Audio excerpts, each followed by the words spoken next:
So we are super excited that you're all still hanging here and feeling really energized. We're going to bring up our next speaker, and as she's going, if you want to get more food, feel free to tiptoe over and grab some more food and make yourself at home.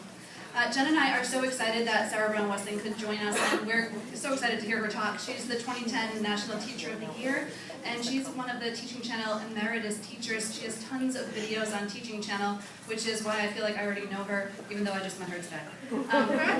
So we're really excited to hear what she has to say. Please help us welcome our friend Sarah.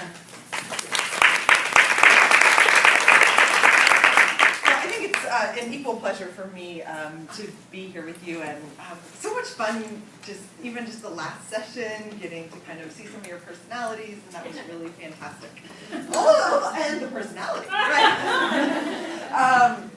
But what I want to do, spend a little time thinking about at this point in the day, is a kind of teacher leadership that has to come from modeling, the kind of teacher leadership that comes from a group of teachers who understands and knows that we have to get better. And I think that in many ways, that's the fulcrum of teacher leadership. And there's no doubt that going through the National Board process helps equip us with the skills in order to do that. So to get started here, I want us to think just real quickly though about kind of what it means to be an NBCT in this role of having voice and leadership, and recognizing that we have a really unique spotlight. And we can either choose to make that spotlight bright, or we can choose to make it blinding. And I think our role is to think about how to create that brightness. So I've got a couple of images. I want us to think about what teaching looks like first, okay? So here are a couple of images and a question that goes with it. So here's the question. Can you all see that all right? Okay. So what teaching myths are being perpetuated in these images? All right, so just in case we need a quick review here. Top left-hand corner is to start with love, dangerous minds, lean on me, a little bit more obscure but interesting, very interesting piece called The Emperor's Club based on an even more interesting short story. Stand and Deliver, Freedom Riders, and of course Dead Poets Society. All right, so turn and talk. What myths about teaching are being perpetuated? Go.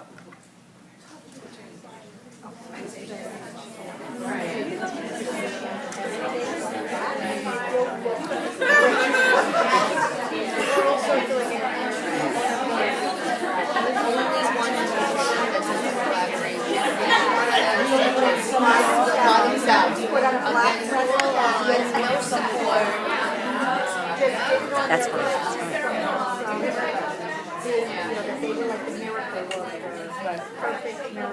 All right, I'm going to bring you back to 10, 9, 8, 7, 6, 5, 4, 3, 2, 1. All right, what do you have? What kind of myths are being perpetuated? This is not a raise your hand moment. Just get to say it. Only new teachers can make a difference. Only new teachers. Oh, that's good. Who knows? Yeah. All right. All by themselves, with no help from All by themselves. Because they are magnificent and they look great. I know. And they're usually standing up high on something, right? Teacher and superhero. They have a soundtrack. Teacher and superhero, absolutely. What else? One person can fix it. One person can fix it? They have to buck the system, whatever the system. Yep, you can't work within the system, you can only work outside of it. Eventually, then everyone, the administrator will come to support you. And they will become great. Absolutely. Absolutely. Absolutely. Absolutely. Actually, also, did you have something? Yeah, I not just so much those pictures, but I know in some of those films, I haven't seen all of them, but in some of those films, it's always that one teacher who goes into the faculty lounge and they're the only teacher that isn't a lazy teacher. Right. And all the teachers in the faculty lounge are lazy and they hate kids. Right. Which makes for a lot of dramatic storytelling. It makes for a lot of dramatic It's storytelling. only one of them. Absolutely. Absolutely. The other thing that I think is really interesting, because these are actually pretty iconic images from each of these particular films, and I think what's interesting is, if any of you are film buffs, like you'll know, or photography folks, you'll know that these are shot at low angles, which means that the camera is beneath them, which makes them look really big and huge and powerful. Yeah. Yeah, the one thing that I noticed as kind of like a theme of all of those was that it positions the teacher as the person who knows everything. Yes. But I think the reason we love some of those movies are the images we're not seeing, right? Right, so, cue the next one. Thank you very much. That was cute. That was nice. All right, so here are teachers also. So let's think about teacher myths that are being dispelled. So let me go through these. All right, so Mr. Rogers, we got that one. Top middle, James Lipton. Do you all know? Okay. I feel like I feel like this is a family. So it does feel like. So here's a confession. I've learned as much about being a good teacher in my first few years of teaching from James Lipton than I did from anyone other than my students. And this is why. I got obsessed with Inside the Actor's Studio during my first few years. This is my 18th year of teaching, so I got obsessed with James Lipton the first couple of years of teaching. And when I would go to school, and I would go to a professional development, and they would say, here are plans that you can follow. Here are procedures that you can do. Here's a strategy. And if you do this strategy, everything will just be pretty. And they would kind of give me these scripts. I felt like I felt like people were giving me scripts all the time. And then I would go home and I would binge watch Inside the Actor's Studio. And I would listen to him interview people not about their celebrity, not about their films, but about their craft. And I started to recognize this dissonance between craft and script. And so what he taught me was that there's not one single way to do this. Craft looks different for everyone. And we're not going to, there's going to be no beautiful movies if I'm following the script. Right? Okay, so there's the next. Then Julia Child. The middle one, the teacher is Adam Levine. Can't see his face, which is generally how I prefer to see him.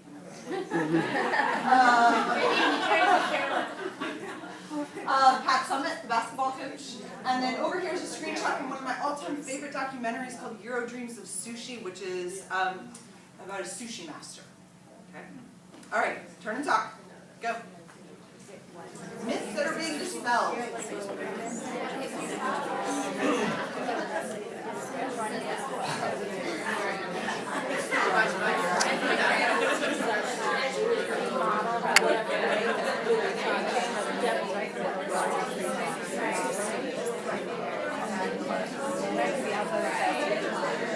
Learning how to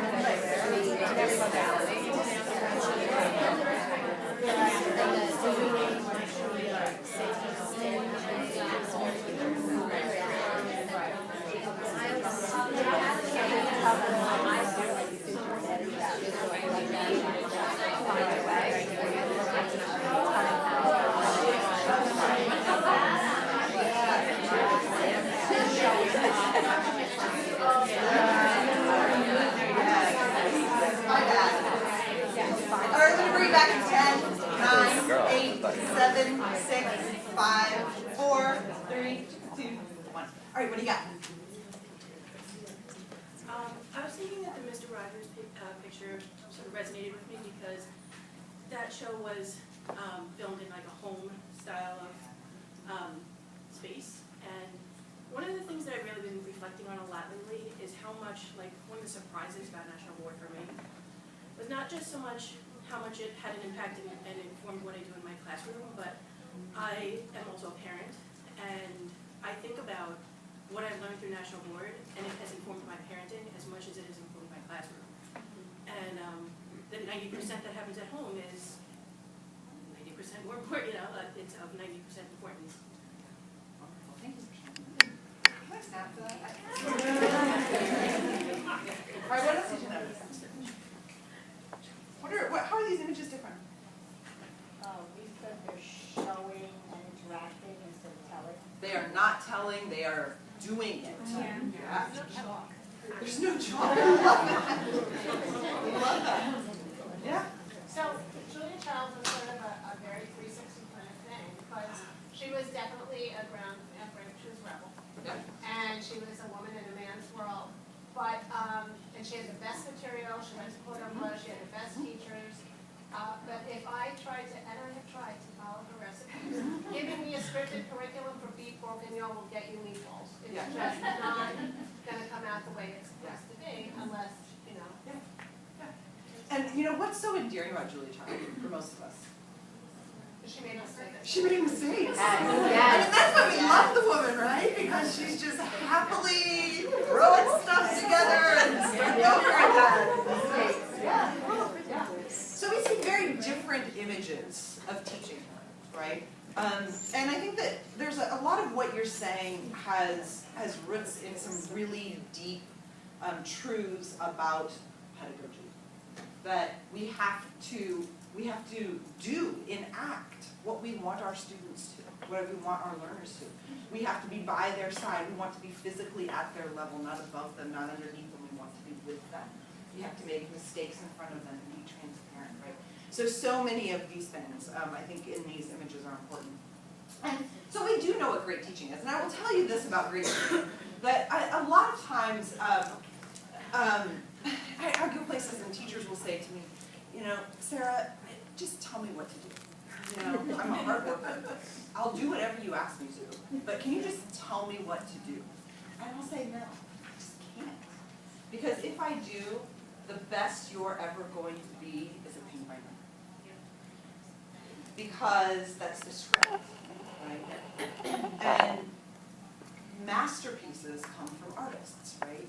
And so if we want to have uncommon teaching, we have to get very messy hands.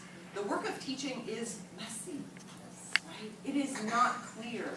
It is, it's pretty chaotic a lot of times. Oftentimes it's my own children. I have 3 kids. I have a 12-year-old, a 9-year-old, and a 6-year-old. And oftentimes they teach me the most important truths about this work. And this is several years ago, but my daughter, who's my middle child, I have a boy, girl, boy. And my daughter says to me one afternoon, it's a Saturday, and she said, Mom, would you like to play school with me? I was like, yes. You know, because I have been waiting for my daughter to ask me to play school with her.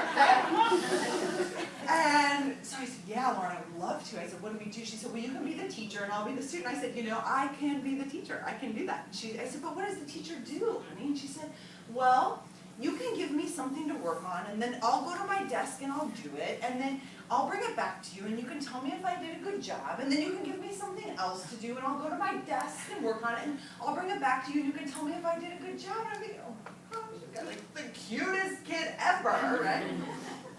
Until about 10 seconds later when I was entirely mortified. And I wondered, is this what my daughter thinks I do all day?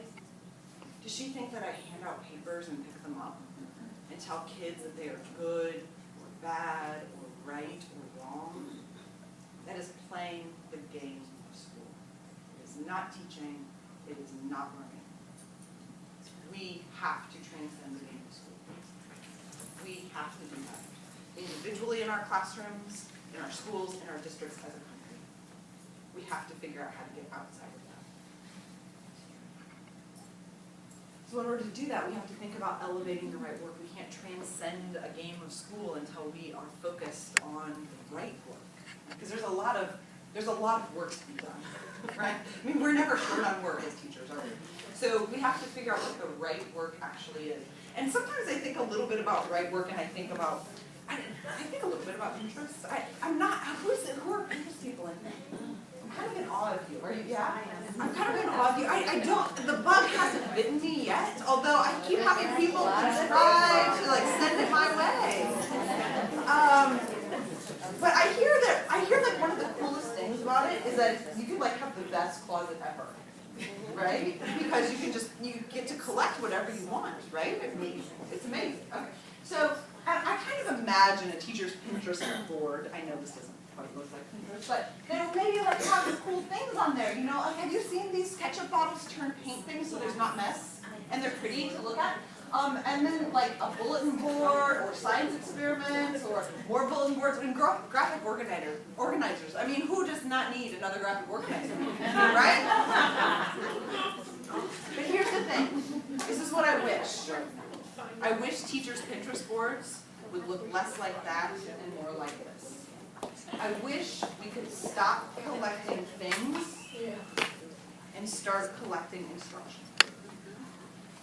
There's a huge difference between task and purpose.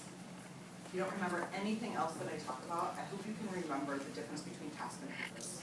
It is, for me, one of the most important shifts I have made in my teaching, and it's a tiny shift. It is a nuance, and it is so tiny and doable.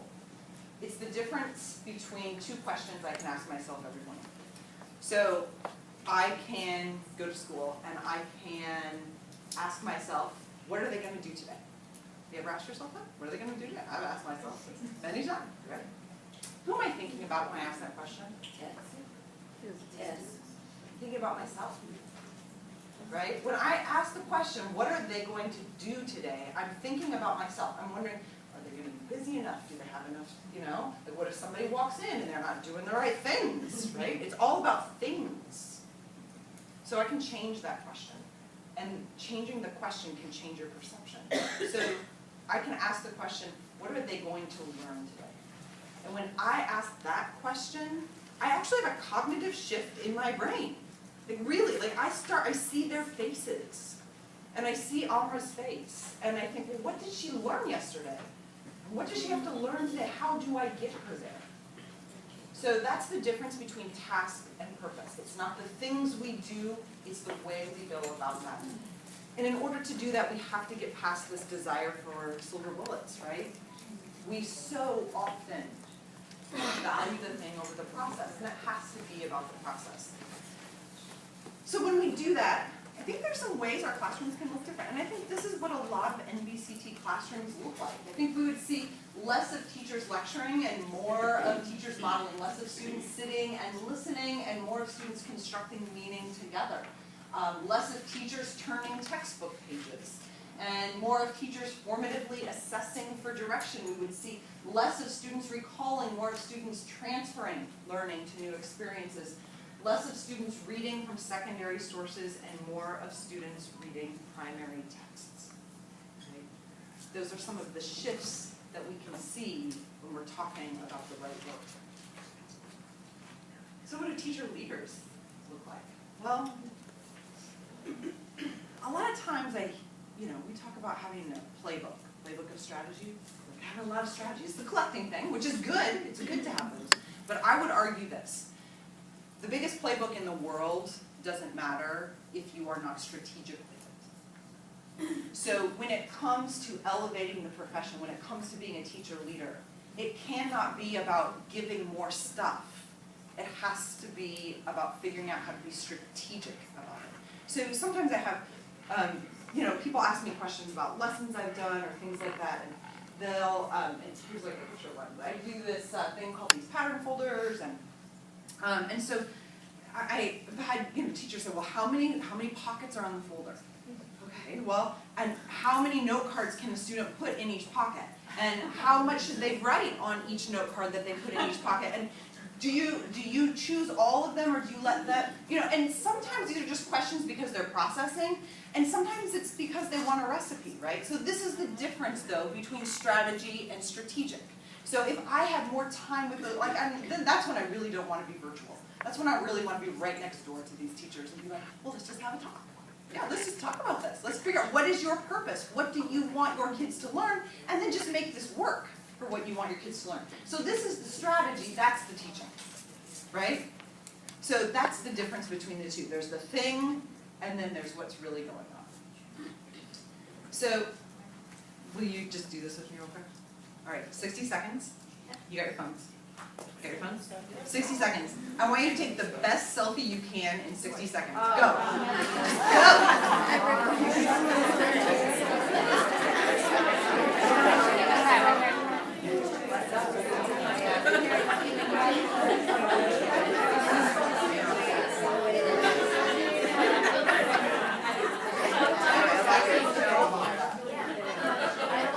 All right, how'd you do? 10 seconds.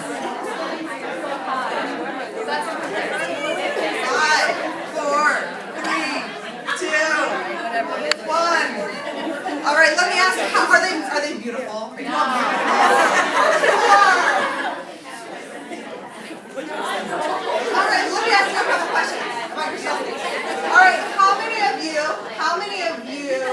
adjusted the phone before you took the picture? A little bit. How many of you adjusted yourself? How many of you maybe like tried the smile and then maybe tried a different version of the smile? Maybe did that. Did you like do the angle, like elongate your neck a little bit? Oh yes. Yeah. And that's it. How many of you took more than one? Okay. So here's a big question. If you were gonna post it, how many of you would filter it? Yeah. Maybe you'll filter it if you're gonna post it. All right. So here's my question. Here's my question. If you were willing to make that many adjustments in 60 seconds to take a picture, what are you willing to do for your kids? You are NBCTs. You have already turned that lens on yourself. What are you still doing? Right?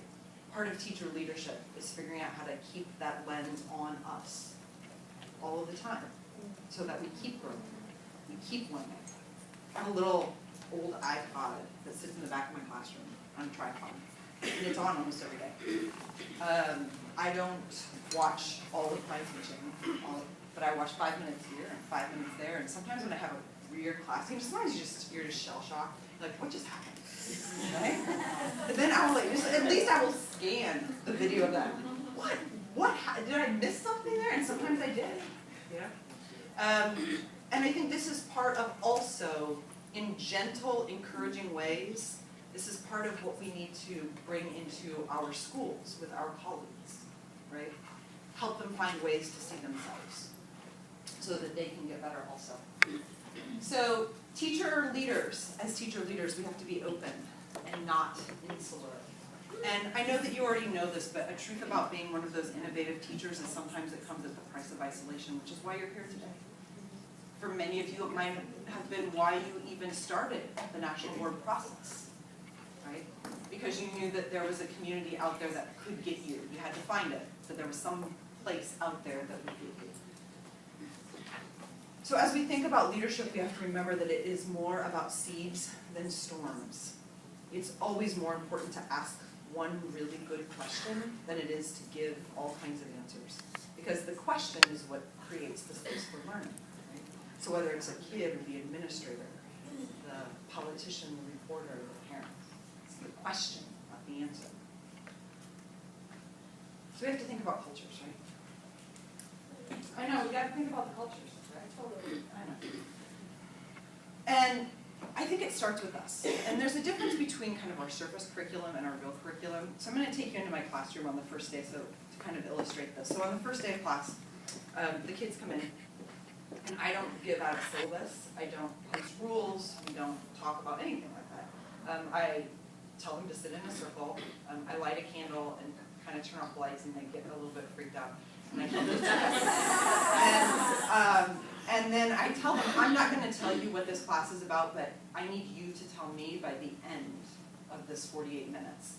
And I give them a copy of Plato's Allegory of the Cave and I read it out loud to them. And by the end of class, they know what's going on. Because here's the thing. I could write a really beautiful syllabus. Really beautiful. And I could say really amazing things about mutual respect and how I value their voice and how much I cannot wait to learn who they are. And I could stand up in the front of the classroom and I could talk at them for 48 minutes. And when I walk out, what are they going to walk? Or when they walk out, what are they going to walk out with? I have subverted myself, right? Because that's the surface curriculum, but the real one is their experience. So it's the experiences that we get. This is part of that culture, right? Part of that sustenance.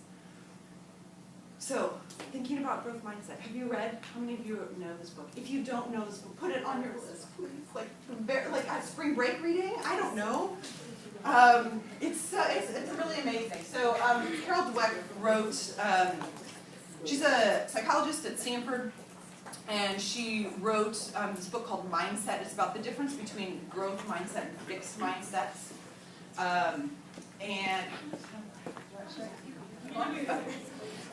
right, so can I explain this to you? Yes. Okay. So I'm bringing back to my kitchen, I guess, back to my kitchen to help you understand. So at the end of the school day, right, my kids come home. Evan pulls out the papers from his backpack. The top of the papers, there's a lot of times a sticker or a star at the top of the paper. Well, if I said to Evan, right, if I said to Evan, hey Evan, look at what a smart kid you are. You get a sticker, you get a star, I kind of like those numbers on the top of your paper, right? You're so smart. I am cultivating a fixed mindset because someday Evan's going to come home, pull out those papers, there is not going to be a sticker or a star, there might be a letter he doesn't like very much at the top of his paper. And if on that day, I have only said to my son, look how smart you are, what is he going to think that day? All right, so this is what fixed mindsets do. Fixed mindsets create dichotomies, all right? They say you are or you aren't. You're good or you're bad. You're right or you're wrong. You're proficient or you're not. You're in a box and there's no way out. Okay, that's what fixed mindsets do. So growth mindsets give you access to movement. So back to the kitchen, paper, sticker, star, fine, good for me to know, but I'll tell you, I do not talk about it. I do not talk about the grade. Instead, I ask him some questions. Well, what did you learn today? Did you ask a good question? What are you curious about? What do you want to learn next? Right? So those are the kinds of questions that I am hoping create and sustain growth mindsets in my children. Those are the kinds of questions that we need to ask each other to grow and sustain ourselves as professionals. So I think a lot about the dispositions of teaching, and I think a lot about how we can combine those. So, and I can share this with you because there's a lot of text on these next few slides if you want those. But I think a lot about this culture has to come from culture of learning, deeper learning, and instructional design, that we have to combine all three of these together. So when we combine culture and deeper learning, I think we would see teachers who are posing questions and students who are creating solutions. So these are, kind of like reminiscing on what classrooms look like when we have these combinations. When you have a culture of learning mashed with instructional design, you have teachers who know their content deeply because they are readers and writers and scientists and artists too, right? They're not teachers of science, they are scientists. There's a difference between those two. When you combine deeper learning with instructional design, you get teachers who privilege process and ideas, thinking over answers, students who struggle in productive ways. And when you combine them all, you get these practice dispositions and robust content that creates purposeful learning, right? And it transcends all of the other stuff. And I think that's really, really important. So, can't do any of this, though, without being willing to struggle. We have to struggle. This is all a struggle. And a lot of times I think that the bridge to success is really defined by that struggle. In fact, one of my all-time great idols has a lot to say about this. I've missed more than 9,000 shots in my career. I've lost almost 300 games. 26 times I've been trusted to take the game-winning shot and missed. I've failed over and over and over again in my life. And that is why I succeed. So I was a basketball player, and I can tell you, I really believed Michael Jordan could stand at half court and jump all the way, and slam dunk that basketball. When I hear his name, failure is just simply not the word that comes to mind. But there's so much wisdom, right? There's so much wisdom and truth in what he's saying. I had the chance to spend some time at an organization called IDEO. I don't know if you know about IDEO. It's really fascinating.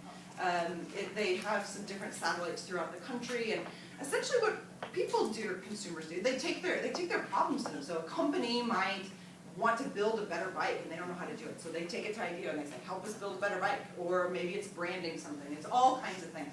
So I'm there and just really immersed in their philosophy of problem solving. And I see this poster, and they're going to have this conference, and it's called the Permission to Fail Conference. And I asked about it, and they said, we expect to have at least 90 failures before we get a solution. So if somebody asks us to build them a better bike, we're pretty sure we're going to build 90 bad ones before we get a good one. And it really reminded me of one of my own mantras about teaching, which is that I am more afraid of my mediocrity than I am of my mistakes.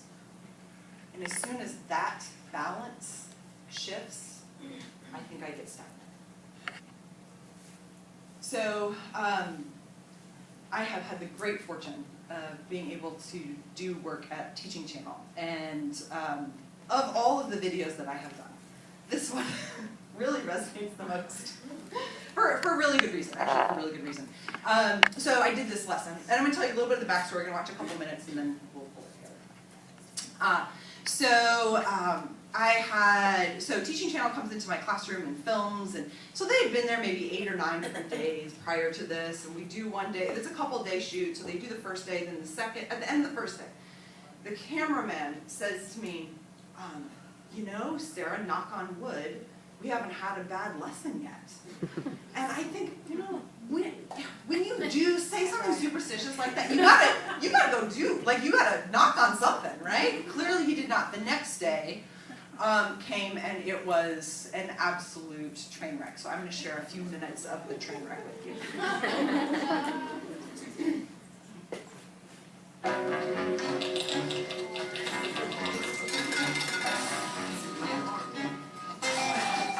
The goal for today's class was to get students prepared to begin writing a literary analysis paper over the Crucible, in which they would examine the role of losing or preserving one's reputation, and in addition to that, look at including some additional resources in that literary analysis. There you go.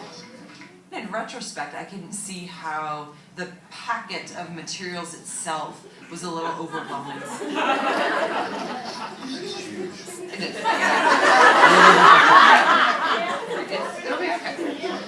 It is a little bit. I said, okay, we've got 10 minutes to start reading, and they just turn to each other and they start talking. You guys are so not doing this, are you? No, you're really not, are you? Okay. And this is one of these moments where I have a choice in how I react.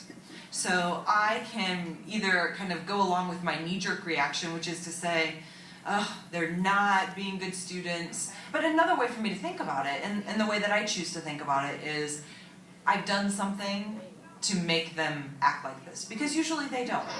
But I don't understand what big words in my head. I don't understand like where. And then there was this moment where I realized that I had completely misfired. What does this mean? That's an author. Okay. What is that? Where? Right here. Oh, I don't know. You can look it up. Yeah, there it is. That's the moment where you realize, okay, this is a great kid, she's a hard worker, she has a strong vocabulary, and I wasn't paying close enough attention to what I was putting in front of them. What I realized is that I opted to try to meet the standards, make sure that the common assessment that I share with the rest of my department meets the criteria of what we had talked about earlier in this year. So in thinking about the adults, I compromised the needs of the kids. Alrighty, I will see you later. This was one of those days where I have 2 ILA classes back to back. I have 5 minutes, and I've got to figure out what I'm going to do because I don't want to do that again. The first thing that I did is I remembered that I had heard myself talking too much, and so I put them back in pods because I knew I was going to do something where they were going to have to be more interactive than they were in the first version of it.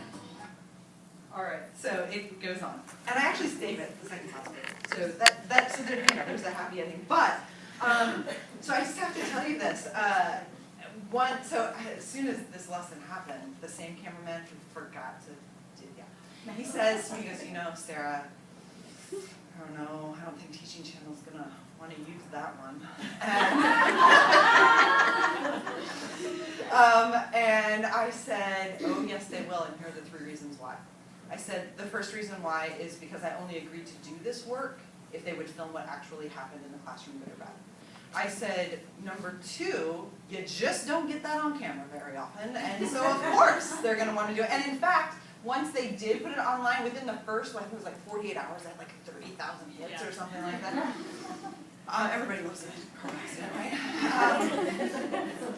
And the third reason I said to him, I said, because they're going to want to use this because somebody has to go first. We don't get better by pretending this stuff doesn't happen, right? Somebody has to go first. So teacher leadership is about going first. It is not about being perfect. It is not about being an expert. It is being willing to put that on the table and say, I am not perfect, but I will get better tomorrow. So I'm going to end with a story about one of my students who reminds me about transcending the game of school and how important it is to do that. So Ben, there's lots of images here from my classroom, but up in the top, here we're talking about Ben up there in the picture. So I teach this year-long, or I had taught this year-long class, and about a third of the way through the year, Ben joins the class, and he's really quiet. I actually know of him. I'd had his sister 7 years prior, and so I knew who he was. I knew he was the little brother. And he showed up and he was just really quiet and it seemed a little bit out of place. He was an incredible hockey player, kind of a jock, and most of the kids in this class were pretty serious academic types. Not all of them, but you know, a good chunk of them. But he came, and he came every day, and he got better. And he always felt a little bit awkward, I think, but he was happy. And at the end of the year, I had made this decision to not give a traditional final exam anymore because I realized every time I would give a final, I didn't learn anything about the kids that I didn't already know. I mean, they didn't blow the final out of the water in any way they hadn't already, and they didn't bomb it in any way that hadn't already bombed something else. So, I mean, it wasn't really being productive. So that year I said, we're going to do a different kind of final this year. Here's your final exam. These were all seniors. I said, everyone's going to give a commencement address that is not cliche. That was it. No rubric, no list of requirements. We did watch a lot of really bad commencement addresses, and we watched a lot of really good ones and analyzed those, and they figured out what the criteria had to be. And so we spent a week where all of these kids were giving their commencement addresses, and so Ben stands up to give his, and he says, you know, a lot of you don't know my story, but I've decided today's the day I'm going to tell it. And he said, what you probably know is that I love hockey, and I'm a hockey player, and that's why I wasn't at school for a couple of years. He actually, when he was a freshman, he moved to Colorado to start to prepare for semi-professional hockey as a ninth grader. And so then when he was a junior, he came home for a visit and got in an ATV accident. Nearly severed his arm. It hung on by a ligament, and he was about 15 minutes away from losing his life. But he recovered. He spent a year in physical therapy, and at the beginning of his senior year, he went straight back to Colorado because Ben is a hockey player. So Ben goes to Colorado to do what nobody could stop him from doing, which was to figure out that his arm was never going to work the way that it had, and he was not going to be a hockey player, which is why he came home. And for some reason, his sister said, you go be in that class. And he said, I don't want to be in that class. Those are not my friends. And she said, go be in that class. And he did. And you know, those of you who have kids give speeches, you know how they're constantly looking at you? Like, they just want you to constantly go like this, you know?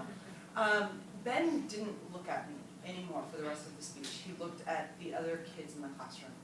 And he said, I will tell you that I am here today because of you. He said, I had to learn that my arm was not going to work, but my brain will.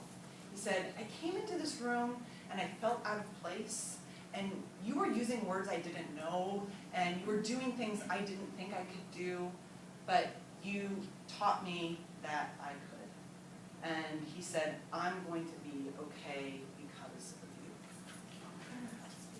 And 30 people, all 30 of us are, you know, we're just sobbing. We're all crying. I mean, everybody in this room is crying. Everyone in this room is crying. He walks out, and I go grab the phone, and I call his mom, and I say, you cannot believe what your son just said. And I tell you this story because it constantly reminds me about why we do this work. We do this work because it is human work, right? We do this work because it is one person to another